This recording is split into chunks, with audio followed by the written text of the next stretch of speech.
Okay, so today what I'm going to make is a classic French sauce, mother sauce, tomato sauce. Okay, so this is it has so many different variations, so many different things you can do with it. So I'll show you the ingredients that we have. So I've got some onions, I've got some really thinly sliced garlic, some tomatoes, some tomato puree. If you'd like, you can put in some chili, so either dry chili or fresh chili. I've got a few herbs here, so I've got some bay leaves, some thyme. Oregano would be lovely as well if you wanted to go oregano.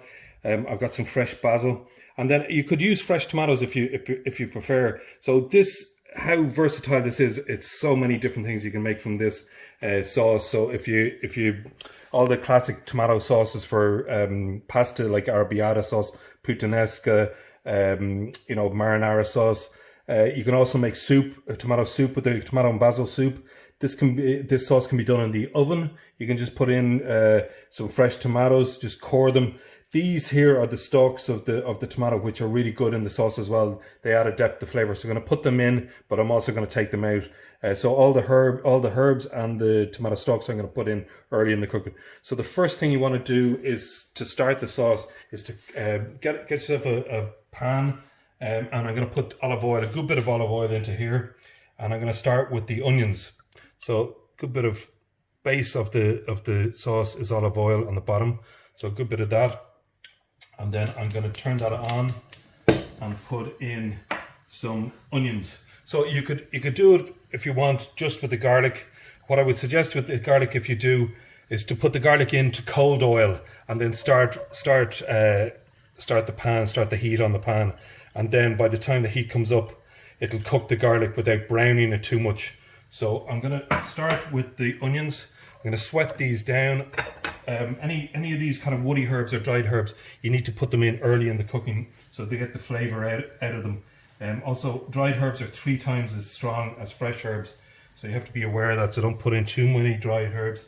So I've got thyme, bay leaves, and I'm gonna put these in as well because these will add flavour to it. And then that's it. So I'm gonna sweat these down for about a minute or two just to soften the onions, and then come back to me. Okay, so now the onions have sweated down a little bit without colour, just to soften them. I'm going to put in the garlic, because if you put it in the garlic too early, it's going to burn. So just nice thinly sliced garlic, and I'm going to sweat this, and you can smell the onions cooking, and once you can kind of smell them, they're done really, and the garlic is the same. So I'm just going to fry off the garlic a little bit for. To just not brown it, but just to get the flavour out of it. So now the garlic has browned a little bit and the flavour has come out of it. What I'm going to do now is I'm going to add the tomatoes. So I've got there's 2 tins of tomatoes. You could use fresh tomatoes as well. I'm just going to put that in and just give that put that into the sauce. Just rinse that out with a little bit of cold water. If you're making a tomato soup, you might add a little bit of veg stock or chicken stock into this as well. And then, so I've got that in, and then I've got a little bit of tomato puree. So tomato puree into that.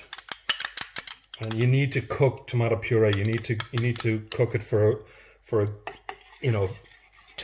least 10-15 minutes to get the tomato kind of puree taste out of it. So I've got that in. And then I'm going to put a little bit of salt and pepper into this. So a little bit of salt and pepper. Some people put a little bit of sugar in. I don't think you need it because you've kind of caramelized the onions there and they have sweetness in them. So a bit of salt and a bit of pepper. And what I'm going to do is I'm going to bring this up to the boil. A bit of pepper. I'm going to bring this up to the boil, and then you could cover it and let it bubble down for like 20 minutes. 20 minutes. If you have longer, leave it for longer. You could do it for 40 minutes. You could do it in the oven for an hour, and then so we'll come back to that after that time. Okay, so now after about 20 minutes to 30 minutes, you'll get a nice rich reduced sauce. So I'm just going to take out the herbs that are in there.